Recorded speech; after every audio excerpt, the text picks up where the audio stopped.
10 اهداف باقدام ورؤوس 4 لاعبين، على راسهم ابو تريكه 4 اهداف، افرادوا 3 اهداف وهدف لكل من عماد متعب وطبعا سيد حمدي.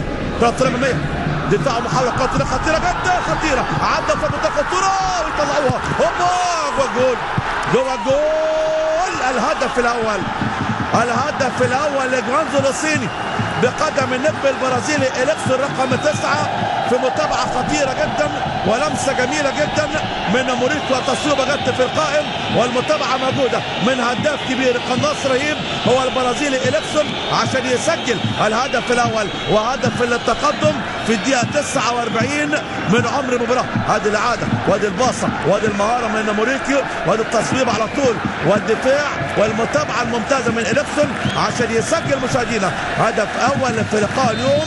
صد حلوة من فتحي وبعد جت في القائم ومتابعة ممتازة من إليكسون عشان يسجل أول أهداف جوانزو لوسيني في هذا المونديال. هذه الإعادة مرة ثانية وادي التقنية الجديدة في هذه البطولة في هذا العام، استخدام تقنية خط للمرمى في أجهزة موجودة مثبتة على المرمى للتحديد إذا كانت الكرة عدت خط المرمى ولا ما عدتش، ولكن طبعا عدت بوضوح كبير جدا جدا.